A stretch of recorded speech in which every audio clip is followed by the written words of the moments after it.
I am aware that I have a terrible memory, and I also have a wife who is happy to remind me of this fact, lest I forget.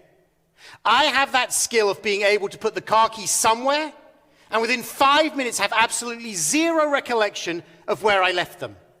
I can walk into a room set on achieving a specific task, and as my foot crosses the threshold, I forget completely what I am there to do.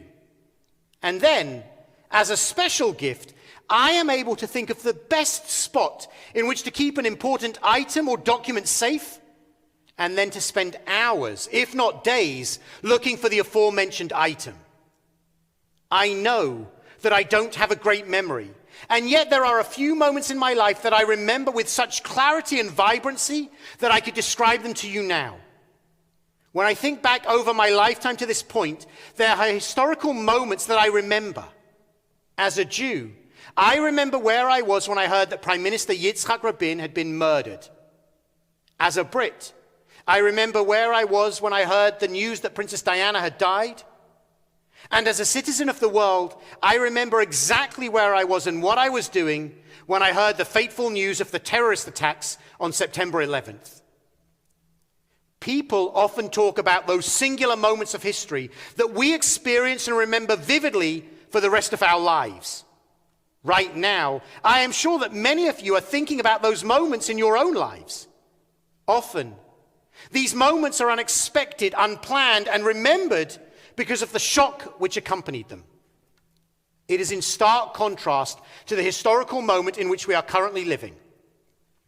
This COVID-19 pandemic will not be remembered as a singular moment. Rather, it will be remembered as a historical period that the world endured.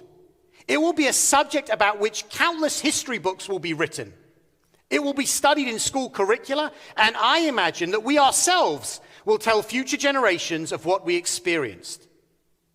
So knowing that this year and all of us will be captured in history books, the question that we need to ask is, what story will we tell? In the final song of the musical Hamilton, President George Washington sings in the aftermath of Hamilton's death. Let me tell you what I wish I'd known when I was young and dreamed of glory. You have no control. Who lives, who dies, who tells your story? President. Let me tell you what I wish I'd known when I was young and dreamed of glory. You have no control. Who lives, who dies, who tells your story? Far be it from me to take issue with our founding president, and especially with Lin-Manuel Miranda, but I believe we have more control than the lyrics care to admit. As the song continues, Hamilton's wife, Eliza, shares the many ways in which she helped to define the story that we now remember and the way that her husband would be remembered. In her words, I put myself back in the narrative. I put myself back in the narrative. The story is only ever written at the very end, and we are living in the midst of a moment about which a story will one day be told. Unfortunately, it is clearly not over yet, and so the story is still to be written, which leaves us with a choice. Will we take the passive position, assuming that we have no control to define what story will be shared? Or can we be like Eliza and put ourselves back in the narrative? Is it a story of loss, or will it be a story of what we have gained? Despite the warnings of the impending pandemic, it was hard to imagine just how completely our lives would be turned upside down and the way in which everything would change. When this all began in March, we initially responded by rescheduling events for the late spring or early summer.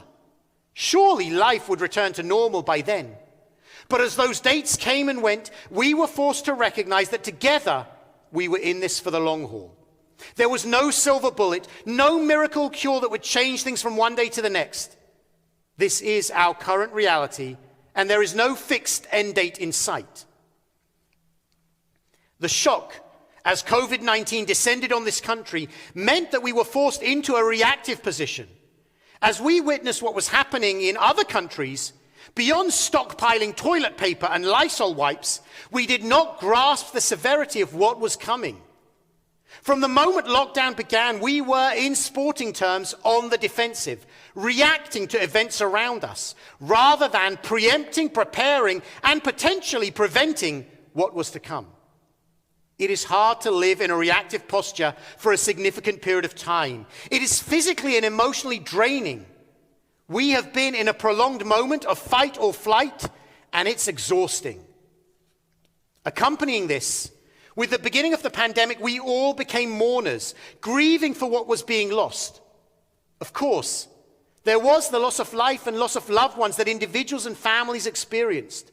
But all of us, whether or not we experienced the death of people we loved, began to mourn for what we were losing. We lost the freedom to go about our daily lives. We lost the routines we had taken for granted, and we lost the ability to simply be with people. School, vacations, summer camps, gone. And then there were the countless milestone moments that disappeared. Cancelled birthdays, B'nai Mitzvah, graduations, weddings. Events looked drastically different from the way that we had imagined and planned them to be. We have all been mourning in our own personal ways over these past 6 months. Forced into a reactive posture, mourning for what we no longer have, we could be forgiven for a sense of powerlessness, the impression that events were happening around us and to us, the feeling that we had no power to author our own story. And how do we emerge from a period of grief and loss? Anyone who has mourned the death of a loved one knows that there is no straight path forward. It is a winding road with steps forwards and backwards. I believe that Elizabeth Kubler-Ross's 5 stages of grief can be a helpful guide. Denial, anger, bargaining, depression, and acceptance. But I recently learned that Kubler-Ross's academic partner and protege, David Kessler, has suggested that there is actually a 6th stage. Acceptance is not really the end. Instead, Kessler suggests that the final stage is to find meaning. In this stage, we write the story that we want to remember. We take ownership over our memories, and we take control that goes beyond acceptance. Throughout the liturgy of these 10 days of repentance, we read that on Rosh Hashanah it is written and on Yom Kippur it is sealed. In the context in which they appear, these words suggest a powerlessness and an inability to affect our fate. But while there are things we cannot control, I take issue with that understanding for life as a whole, and I want to read them differently. On Rosh Hashanah, we choose the story that we want to write in the year that lies ahead. We take control. We put ourselves back in the narrative. And then, on Yom Kippur, having used these past 10 days for repentance, reflection, and renewal, we are ready to begin the process of sealing that story.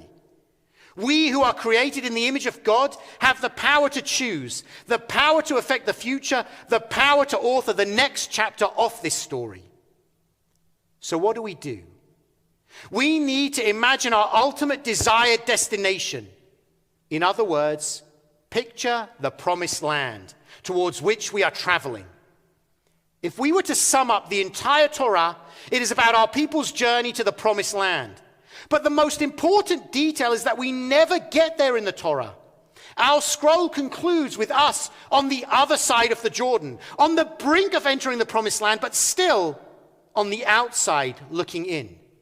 We end with our choices to make. We become the authors of our story. At that moment, on the banks of the Jordan, and at this moment now, we are being challenged with a question. What story do we want to tell? What story do we want to share with future generations? What story do we hope they will one day write about this moment in history? Eliza Hamilton told us that the first step is to put ourselves back in the narrative. I want to turn to a modern-day leader who did just that. This woman graduated at the top of her Columbia Law School class only to find that the top law firms were not interested in hiring a woman. And despite a recommendation for a Supreme Court clerkship, she didn't even get an interview. Nevertheless, she persisted. She was not going to allow herself to be written out of the story, and so she persevered and she put herself back in the narrative, to author a story that was not just hers, but a story that became ours, a story for this country. Ruth Bader Ginsburg, Zichrona Livracha, was a person filled with determination and a call to do justice, to teach justice, and to bring justice into the world. Her life was a story of a woman overcoming countless obstacles placed before her to write a new narrative and offer a new path for others to follow. One of the most striking features of her tenure on the Supreme Court was her dedication to writing dissents when she didn't win the argument. She understood them as stories for the future. As she said, it's not simply to say my colleagues are wrong and I would do it this way, but the greatest dissents do become court opinions. And gradually over time, their views become the dominant view, so that the dissenters hope that they are writing not for today, but for tomorrow. Often, she was writing a story that she knew would not be realized in that moment, but she hoped it would be a story for future generations to tell.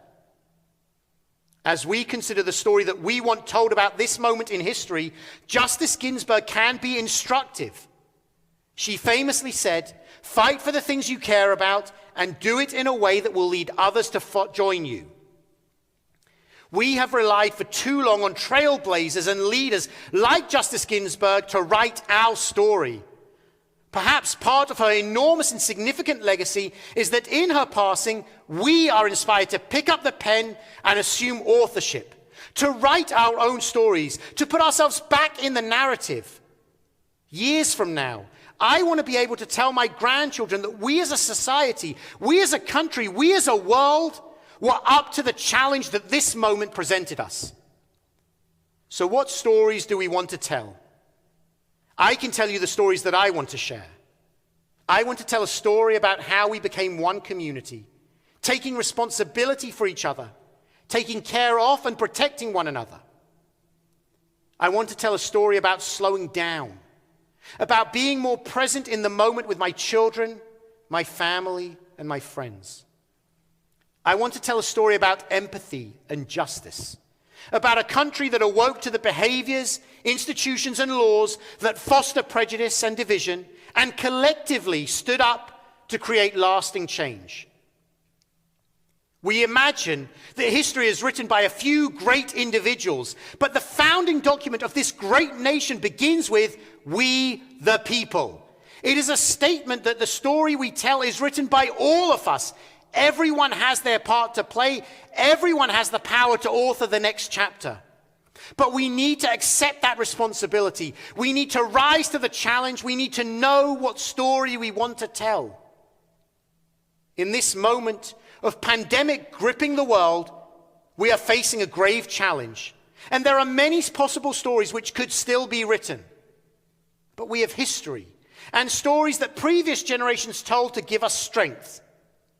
Winston Churchill famously wrote, "The future is unknowable, but the past should give us hope." We started with a song from Hamilton, so let us end with one. As Hamilton and his friends stand around the table and dream of a world that could be, they sing the following. I may not live to see our glory. I may not live to see our glory. But I will gladly join the fight. But I will gladly join their fight. And when our children tell our story. And when our children tell our story. They'll tell the story of tonight. I may not live to see our glory, but I will gladly join the fight. And when our children tell our story, they'll tell the story of tonight. What is the story that our children will tell about this moment? And how will we have helped to write it? What story do you want to tell?